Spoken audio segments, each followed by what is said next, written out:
Hello, friends, and welcome. Today we explore an alternate scenario where we find out what happens when Harry Potter is reincarnated into the world of the MCU. This is part 1, and the link to the original story will be in the description. So please show support to the writer of this awesome creation. Now grab a snack, a drink, and enjoy the story. Harry Potter the Sorcerer Supreme, Chapter 1. The Chosen One meets the Ancient One. When Lily was pregnant with Harry, she knew that he would grow up to become one of the strongest practitioners of magic in the world, but she likely never expected he would become the next Sorcerer Supreme in the Marvel Cinematic Universe. The real Master of Death has arrived in the MCU, prepared for what comes next. But is it prepared for him? Full of villains, heroes, costumes, and surprises. Powerful Harry. Hogwarts was in ruins. The final battle in the Second Wizarding War had raged on for hours. The echoes of spells and curses still hung heavy in the air. Bodies of fallen witches and wizards, both friend and foe, lay scattered across the stone floor. The survivors, however, were gathering around one such body which had been carried into the courtyard hours before and had been roughly deposited here. In fact, it had been this act which had motivated Harry's allies and resulted in the defeat of Voldemort and his Death Eaters.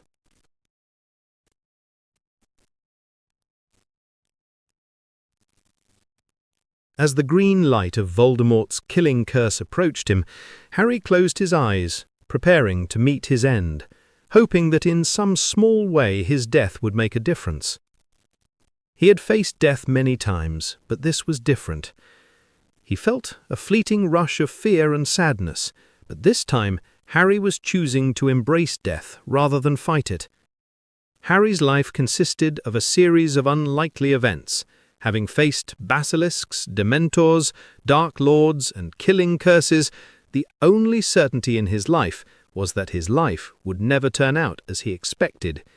This is why, after the curse connected, Harry was only momentarily surprised when he did not experience the embrace of darkness as death consumed him. Rather, Harry felt as though he was being pulled through space. He felt as if he was soaring through a dark tunnel at incredible speeds. He couldn't see anything around him, only a single spot of light far in the distance. Harry blinked, and all of a sudden, he found himself lying down, bathed in an ethereal light. Harry looked around in confusion, unable to comprehend what was happening. Was this death? He thought. He found himself in a place unlike any he had ever seen. He had been prepared for death, but he had not expected this. Slowly getting to his feet, the surrounding light began to dim slightly, allowing him to begin to make out features of his surroundings. With the start, Harry realized he was standing on a platform in the heart of King's Cross Station, but it was not the familiar, bustling station he knew from his childhood. Instead, it was a place bathed in the soft, ethereal light, a platform that seemed to stretch infinitely in both directions. Harry looked around in wonder. He was no longer in pain. The exhaustion and aches from the fight had seemingly evaporated, leaving him refreshed. As Harry scanned the platform, he noticed a little black bundle under a bench, marring the otherwise serene landscape. Cautiously approaching the bundle, Harry realized he was hearing a strained whimpering sound coming from within it.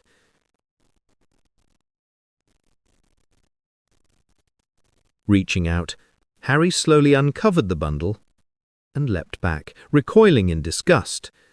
Within the bundle was a baby-sized man, curled in a fetal position, skin red and blistered, whimpering and struggling for breath. As Harry drew near again, attempting to re-inspect it, he felt a hand grasp his shoulder. "There is nothing you can do for it." a voice said. Harry spun round in surprise to see who had grabbed his shoulder.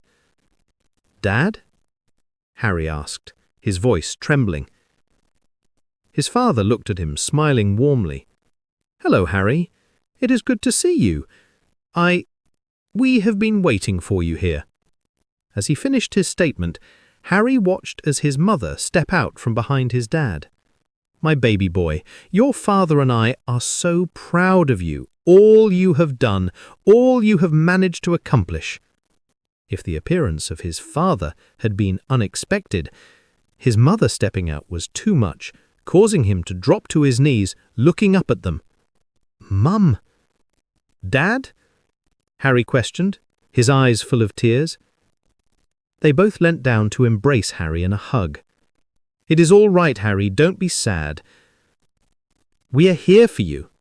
We have always been here for you, and we will always be here for you," his mother whispered into his ear. Harry wiped the corner of his eyes as he stood and looked at his parents, struggling to find the words to convey what he was feeling, what he was thinking.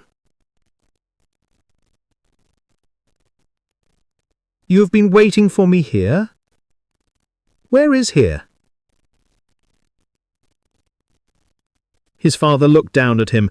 "We were hoping you could tell us. Everyone perceives this differently." Harry looked around at his surroundings before facing his parents. "It looks like King's Cross Station, but bigger and cleaner and emptier. Well, except—" He trailed off, pointing towards his parents before indicating behind him at the creature in the bundle that was becoming quieter. "Ah, King's Cross." "That would make sense. This place is a junction between the world of the living and the world beyond. It is a place where souls find refuge after their time in the mortal world has ended," his father explained, looking around himself. Harry's mind whirled with questions, but he found himself unable to speak, feeling an overwhelming sense of peace and happiness simply being in his parents' presence. Lily glanced at Harry with a knowing look. "We are here to help you, Harry, to guide you." Harry frowned, his thoughts returning to his battle with Voldemort. I failed, Mum. I could not defeat him." As his mother leaned forward and embraced him in a hug, his father shook his head, a reassuring smile on his face. "No, Harry, you did not fail. Never think that. You faced Voldemort with incredible bravery. Your sacrifice inspired your friends. They won the fight. Your sacrifice saved countless lives." Harry froze and hesitantly looked up to his father. Am I dead?" James nodded, a sad look in his eyes. "Yes, Harry, you are. Voldemort killed you in the Forbidden Forest, but also, thanks to the monster—" He paused, glaring at the bundle behind Harry. "Also, thanks to Voldemort, you do not need to remain dead." Harry glanced back and forth between his parents, confused. "Do not worry, Harry. You need not fear death. After all, it is but the next great adventure. This is a place of transition, and you can decide what happens next." Lily placed a hand on Harry's cheek, her eyes filled with love and understanding. "You do not need to carry the burden of prophecy anymore. You are free to choose your own path." James nodded and added, "You had made the ultimate sacrifice, and you have been given a choice. You can choose to move on to the next phase of your existence, to explore the mysteries of the universe, or you can choose to return to life. Not in your own world, but in another world." Harry paused and thought about his loved ones, knowing that another world had people he would be able to help, and without prophecy hanging over him, he would be able to make his own decisions, helping because he wanted to, not because he was being forced to.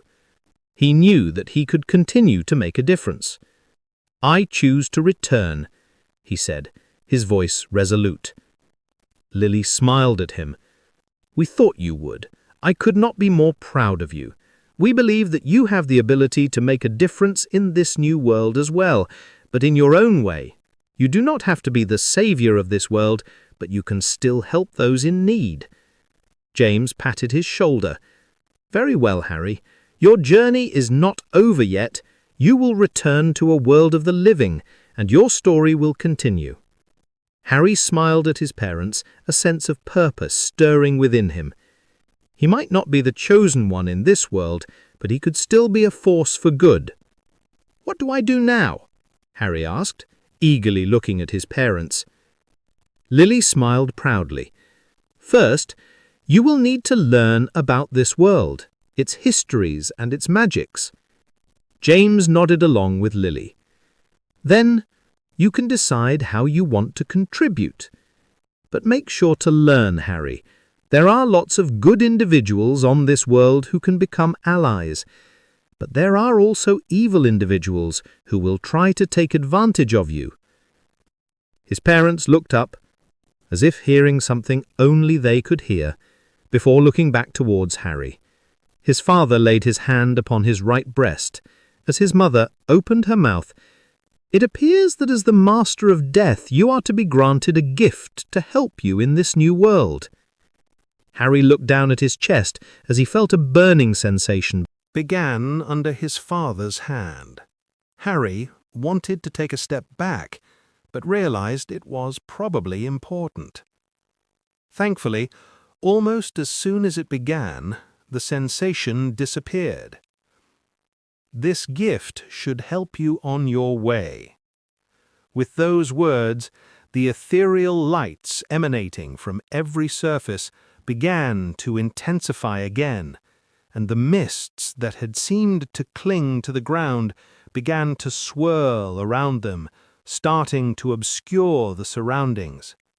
Harry looked towards his parents, who were beginning to fade into the light. "Mum, Dad, before this experience ends, is this real, or did this just happen inside my head?"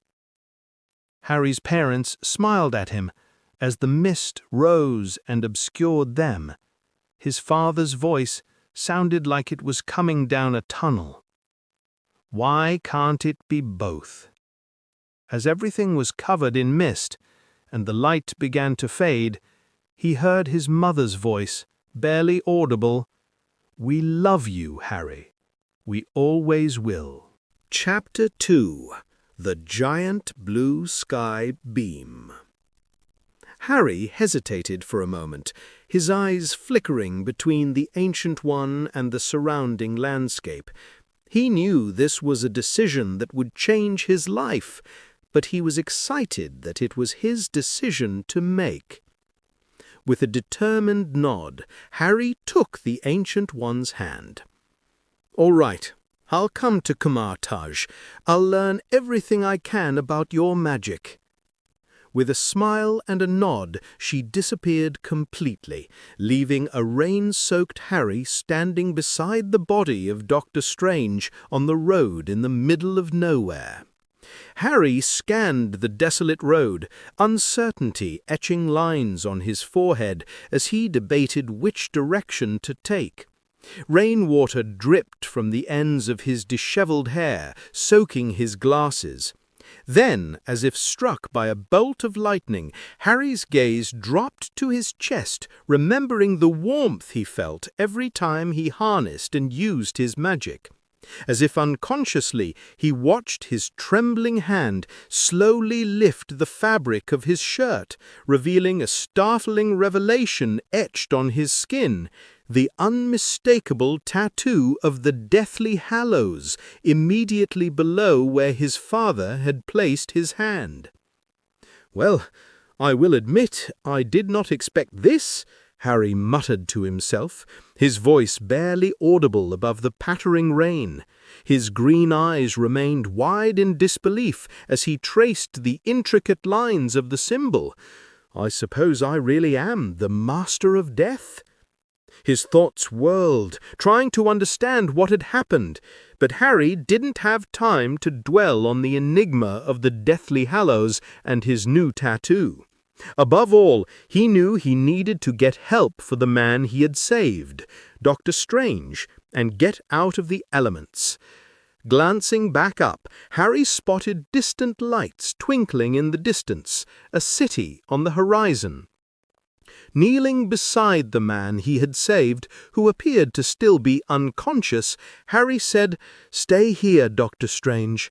I'll send help for you as soon as I find it in that city, and then I am off to find this Kamar Taj."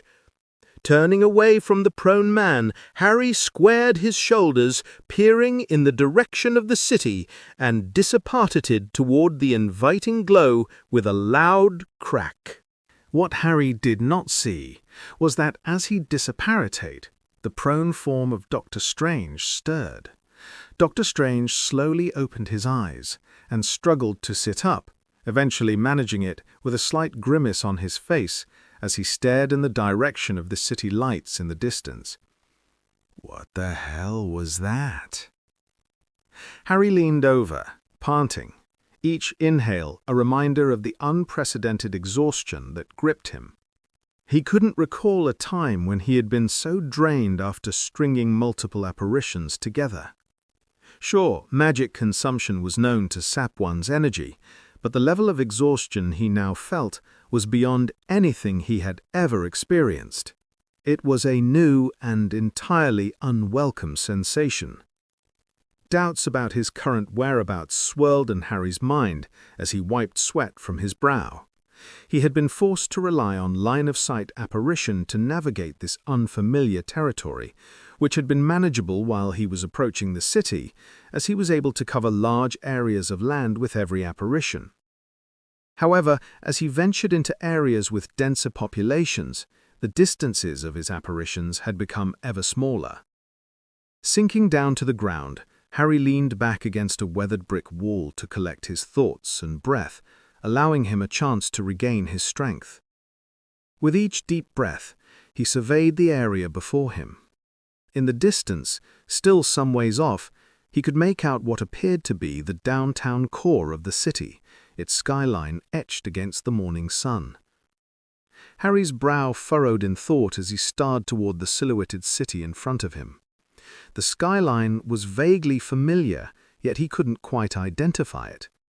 He had traveled extensively with Hermione and Ron while on the run, but they had mostly avoided large cities. Although, as Harry stood looking at the sprawling metropolis in the distance, he was fairly sure he recognized the skyline. He was certain of one thing, though.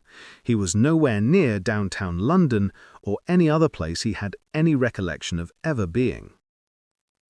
Not long after parting ways with Dr. Strange, Harry had found himself staring at the inviting flickering neon sign of an old-fashioned diner nestled on the side of a road.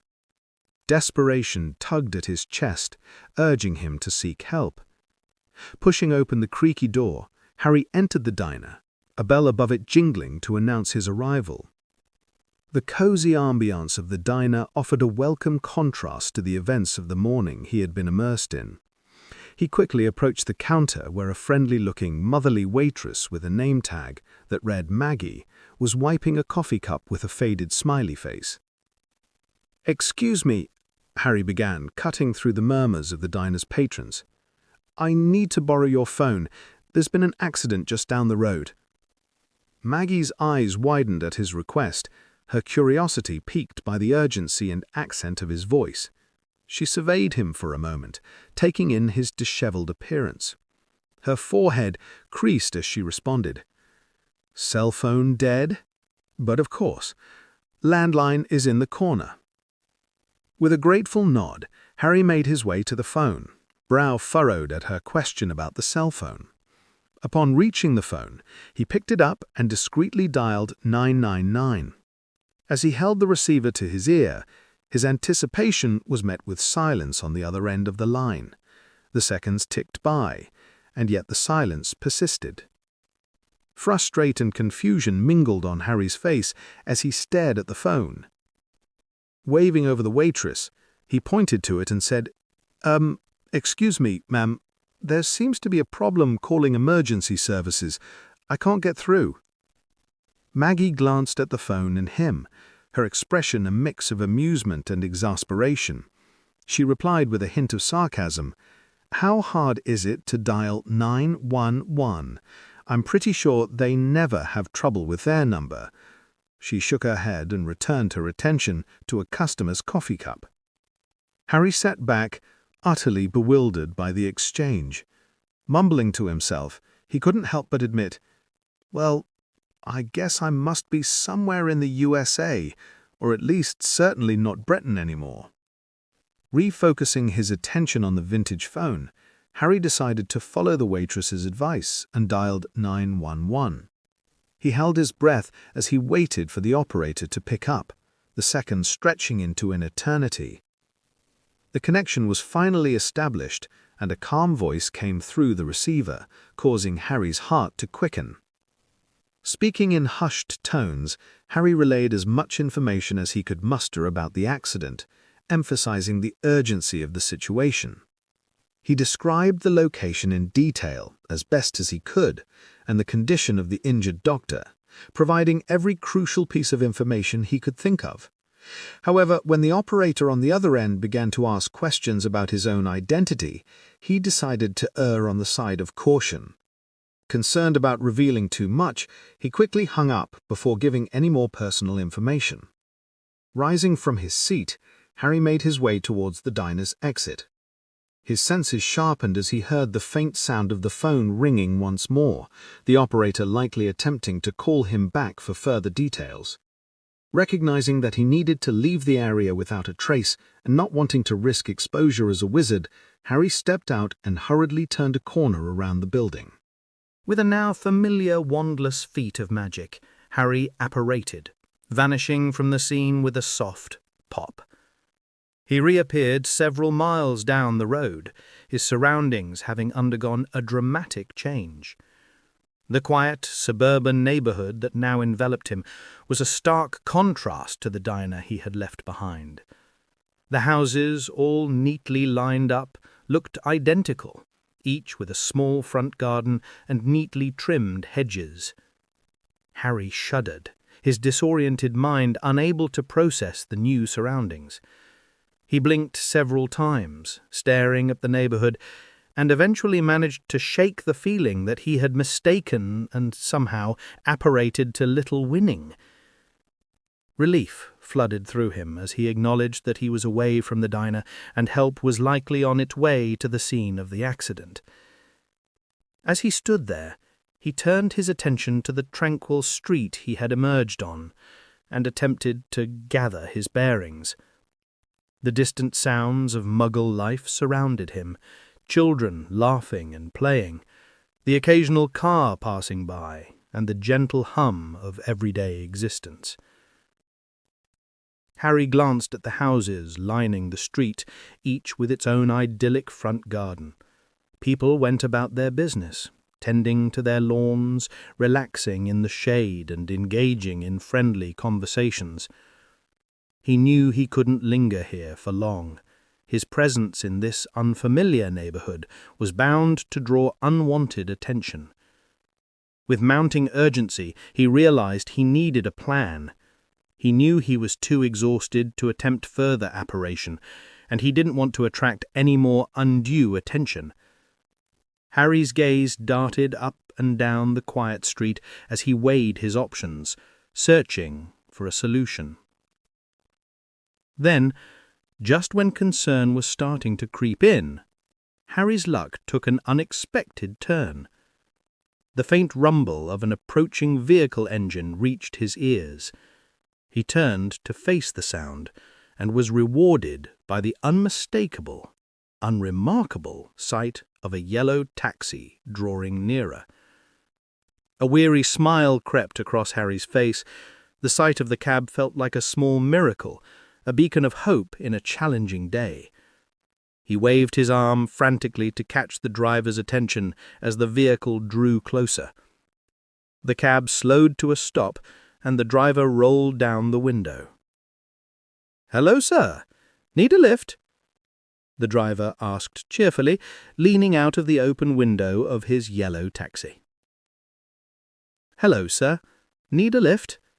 the cab driver asked cheerfully, leaning out of the open window of his yellow taxi. Harry, feeling a profound sense of gratitude for the timely arrival of this stranger, nodded in response. A smile brightened the cabbie's face as he unlocked the doors with an inviting gesture. "Want a ride in the front? I hear it's kinda lonesome in the back," the young driver suggested, his eyes twinkling with an eagerness to strike up a conversation. Harry considered the options for a moment. The notion of sharing the front seat with the driver was certainly more appealing than the solitary atmosphere of the back seat, and it would give him a chance to learn more about this unfamiliar place. "The front will be fine," Harry replied, his smile mirroring the cabbie's enthusiasm. He carefully climbed into the front seat, securing himself with the seatbelt, and silently braced himself for what lay ahead. "Where to, sir?" the cab driver asked, with a friendly tone and just a hint of curiosity in his eyes as he glanced at Harry's slightly dishevelled appearance. Harry's initial sense of relief at the sight of the taxi was quickly replaced by a growing unease. He didn't even know where he currently was, let alone where he wanted to go. As the cab driver stared at him awaiting a response, Harry's thoughts whirled with the weight of his predicament.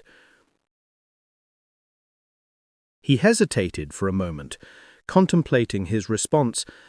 I am not entirely sure where you want me to take you," Harry admitted, his voice tinged with uncertainty. "I am new to the area, but I'm looking for a good hotel. It doesn't need to be anything super fancy, just somewhere I can lay my head for the next couple of days while I come up with a plan. Hopefully somewhere near a big library." The cabbie, his eyes fixed on the road, fell into a brief silence, lost in thought, thinking on Harry's criteria. After a moment, he turned his gaze back to Harry, and a warm smile spread across his face. "Well, you've chosen the right place if you're looking for libraries. If you don't mind a place actually within the city, I know just the spot," he said eagerly, his enthusiasm infectious. Harry, grateful for the cabbie's helpfulness, nodded in agreement. As the taxi merged back onto the street, the cab driver turned to Harry, and with a friendly tone and a hint of curiosity in his eyes, he struck up a conversation. Harry sat frozen in the front seat of the taxi, trying to conceal his astonishment. As he gazed out of the window, his eyes locked onto the distant downtown skyline, and recognition surged through him like a bolt of lightning.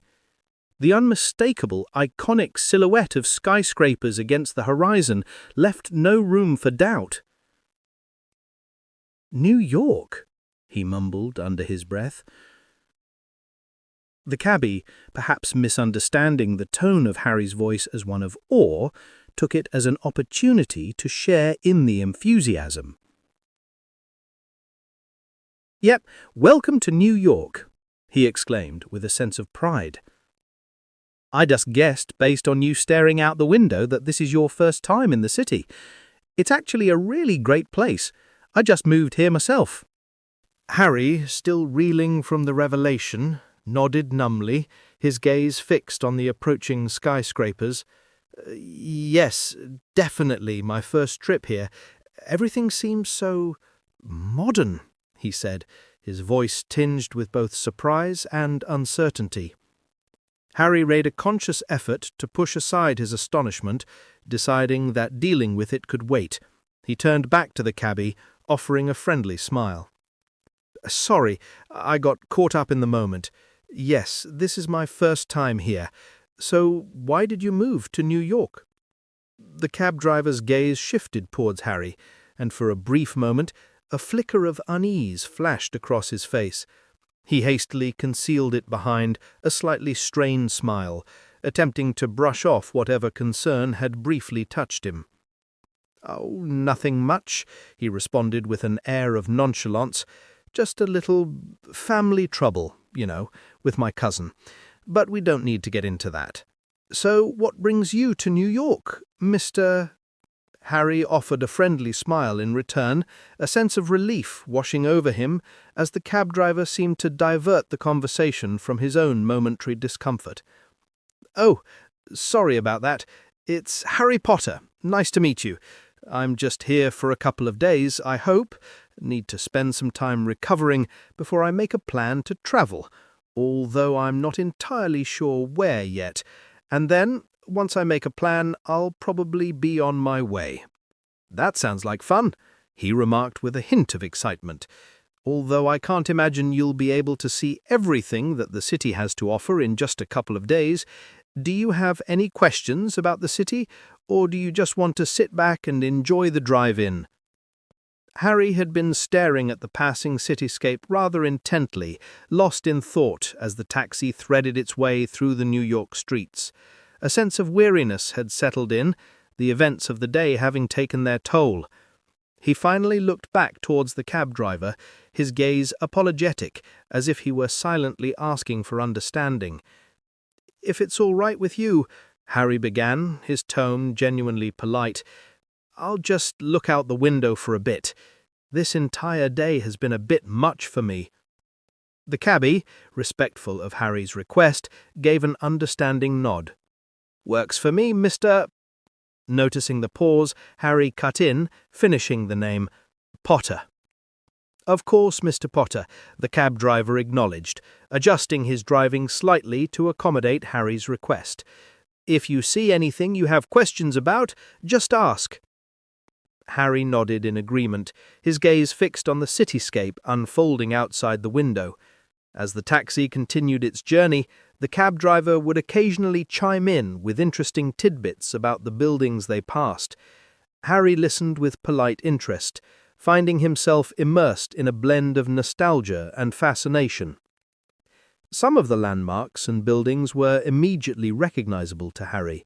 Even in Britain, they had appeared in posters, books, and even on television screens that he had snuck looks at, standing by the living room door, watching in silence as his aunt, uncle, and cousin Dudley enjoyed their shows.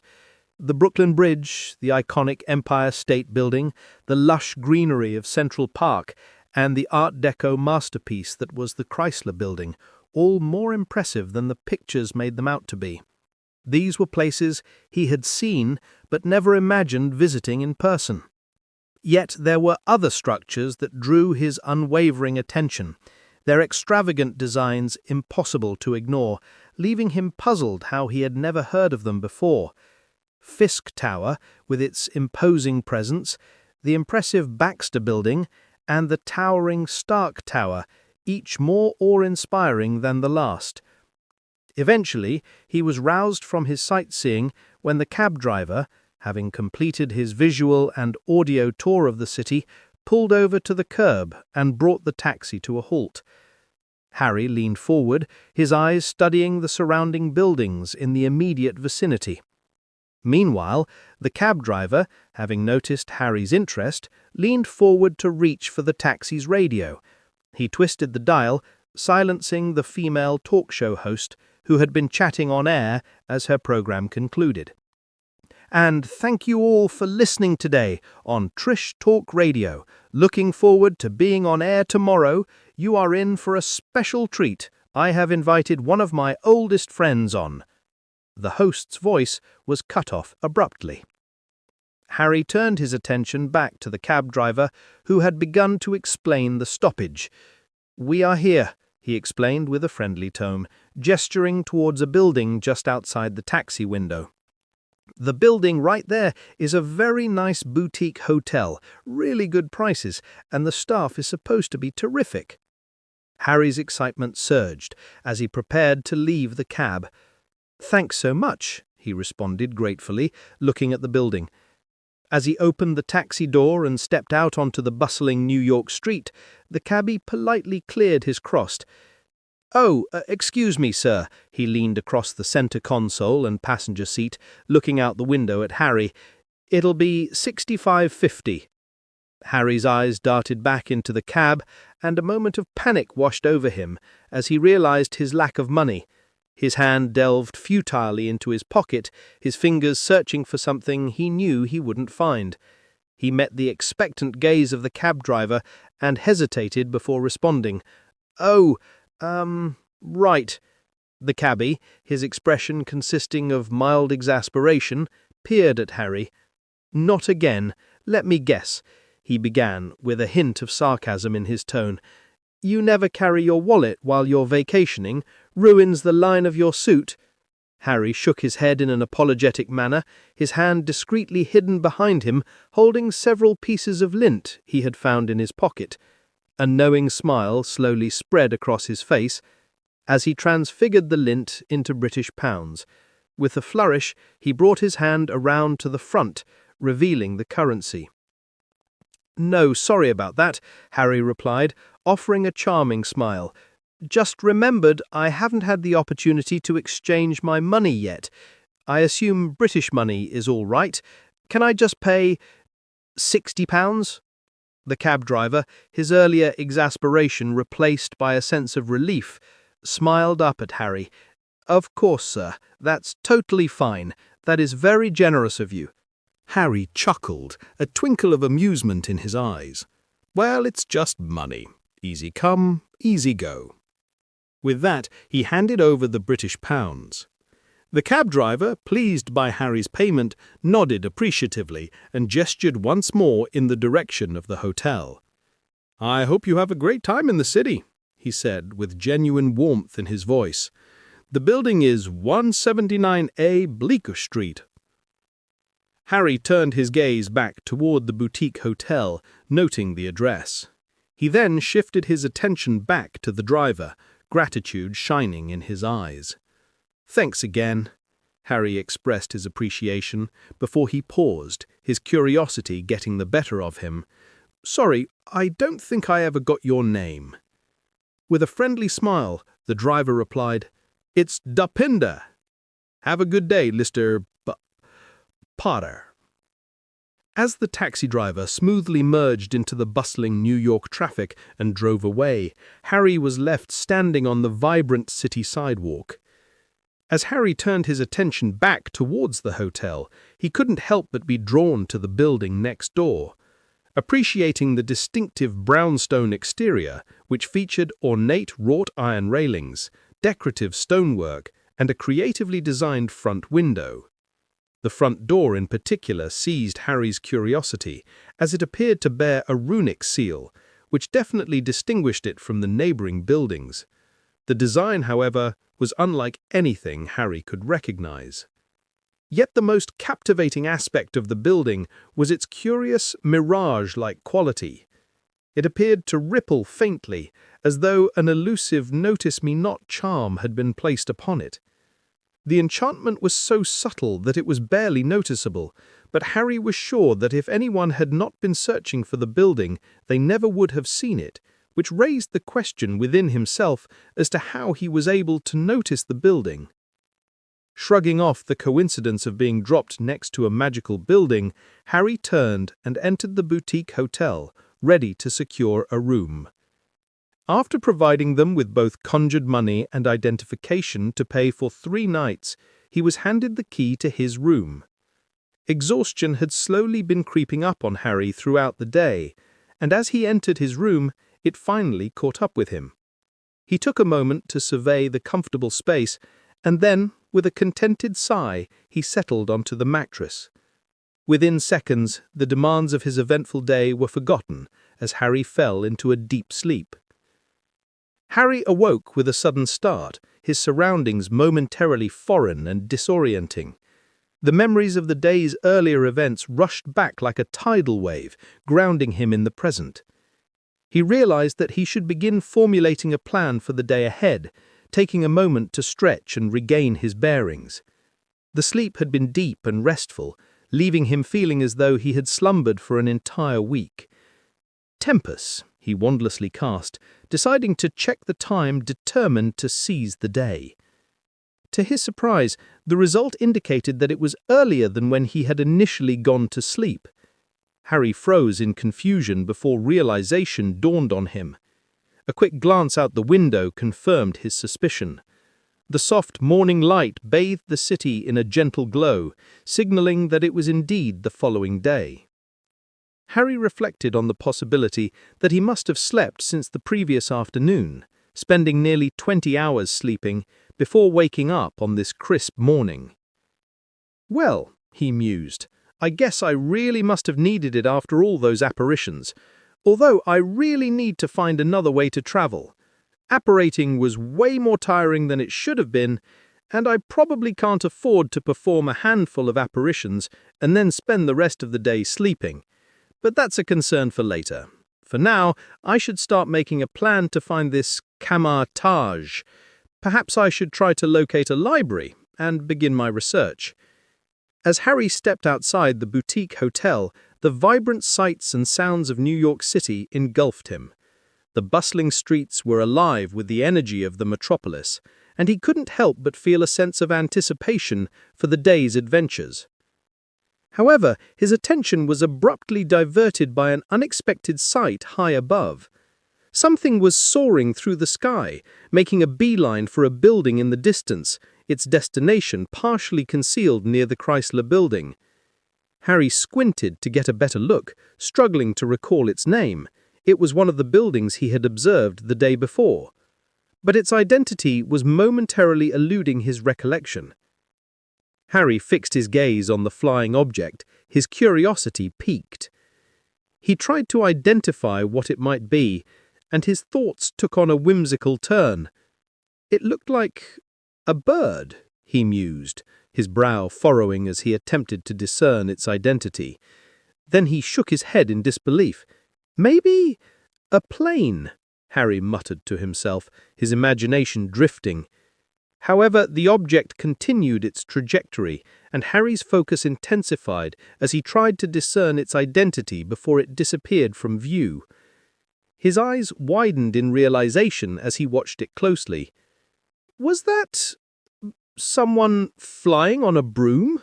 he pondered aloud, a hint of wonder in his voice. His gaze remained fixed on the enigmatic object as it disappeared onto the roof of the building. The silhouette appeared vaguely humanoid in shape, but Harry could detect no broomstick. Instead, it seemed to be constructed from gleaming red and gold metal. In fact, if Harry were to describe it, he would say it looked like Iron Man. A voice rang out, startling Harry, catching him off guard. He instinctively turned to face the source of the voice, his heart racing. "That's Iron Man." Harry's bewilderment was palpable as he attempted to grasp the meaning of the unfamiliar term. "Who or what is an Iron Man?" he inquired, his curiosity piqued. As Harry scrutinized the individual who had addressed him, he was taken aback by what he saw. The man before him was relatively old, modest in height, but exuding an unmistakable energy that defied his age. His entire demeanor seemed to radiate youthful enthusiasm, and his eyes sparkled mischievously from behind round black-framed glasses as he offered a warm smile to Harry. "You're not from around here, are you? That's Iron Man, Tony Stark. He's a superhero, kind of a jerk, to be honest, but he grows on you. He seems to almost always be around when things get exciting." Pausing for effect, he pointed in the direction the flying figure had gone. "That is his building over there. Stark Tower." Harry followed the man's gaze back to the building he had been staring at, noticing that indeed, emblazoned near the top in giant letters, was the unmistakable word Stark.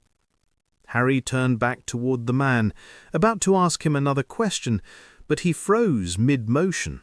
His gaze swept up and down the street in bewildered search for the elderly gentleman, but the man had vanished, as if he had apparated away. Harry, however, had not heard the familiar crack that typically accompanied apparition, leaving him slightly confounded. With a shake of his head, Harry concluded that the man had most likely simply walked away into the bustling crowd, uninterested in wasting his time with a gawking tourist. This was New York, after all, and the man probably had better things to do than linger on the sidewalk engaging in conversation with a stranger. Harry pushed the thought of the enigmatic man with salt and pepper hair from his mind, considering the possibility that he would probably never understand the man's sudden disappearance. But just as Harry was about to redirect his thoughts, the sound of a faint, unexpected explosion shattered the relative calm of the moment. His head snapped upward, his eyes fixing on Stark Tower. From its pinnacle, a small blue flash ballooned outward before dissipating into the city's sky. Harry scanned the faces of those around him, searching for any sign of panic or concern. However, apart from a fraction of people who had briefly cast their glances towards Stark Tower before casually returning to their routines, the crowd remained surprisingly composed. Bewildered by the apparent lack of urgency, Harry couldn't help but wonder at this odd turn of events. In his own past experiences, even the faintest sound of an explosion, as minor as this one, had been cause for alarm and distress. Determined to unravel the mystery, Harry reached out and lightly tapped the shoulder of a teenager standing nearby. The young man appeared to be roughly his age and was patiently waiting in line at a hot dog cart. The teenager turned around, revealing a youthful face framed by flat brown hair. His deep brown eyes behind rectangular black-framed glasses had an air of innocence but unquestionable intelligence. Harry took a moment to consider his words before speaking. "Sorry to bother you. I'm new in New York, but where I'm from, an exploding sound usually isn't good," Harry admitted bluntly, his finger pointing in the direction of the building. The teenager responded with a friendly smile, his tone calm and reassuring. "I'm pretty sure that was just Mr. Stark being Mr. Stark. It's not super uncommon for weird stuff to be happening around his building, or—" He paused, gesturing toward a building in the opposite direction. "From the Baxter Building." Harry nodded slowly, still wanting to ask more questions, but their conversation was abruptly interrupted by a faint, shattering sound. Both he and the young man instinctively looked back up at Stark Tower, their attention seized by an unexpected sight. A gold and red metallic box had shot out of the window and was racing after the falling man, quickly closing the distance. In a matter of mere seconds, the enigmatic box had separated and appeared to be enveloping the descending figure. Once more, Harry turned his attention to the people around him, curious about their reactions to this surreal turn of events. He was surprised to find the teenager still beside him, wearing a smile that seemed to hold a mix of awe and familiarity. Harry paused and regarded the boy with a quizzical expression, silently prompting him for an explanation. The teenager met Harry's inquiring gaze and elaborated. "Okay, yeah, that's just Mr. Stark being Mr. Stark. Although the desire to just jump off a building, well, that just seems amazing." He cast a thoughtful glance between Harry and the man in the suit of metal, who now appeared to be defying gravity and making his way back up to the rooftop. He shook his head in amazement. "It's insane, but definitely amazing." Smiling, the teenager turned back to Harry, his cheerful demeanor unwavering. "Well, never a dull day in New York. That must have been quite an exciting way to be welcomed to the city. I never caught your name. But Harry never got to hear the boy finish his sentence. Their conversation was abruptly interrupted by an extraordinary occurrence. A colossal blue beam of light erupted from the summit of Stark Tower, shooting upward and piercing the sky above. Harry's initial thoughts mirrored his stunned expression. "Well, now that definitely can't be normal," Harry thought to himself, his gaze locked onto the dazzling spectacle unfolding before them, staring at the beam,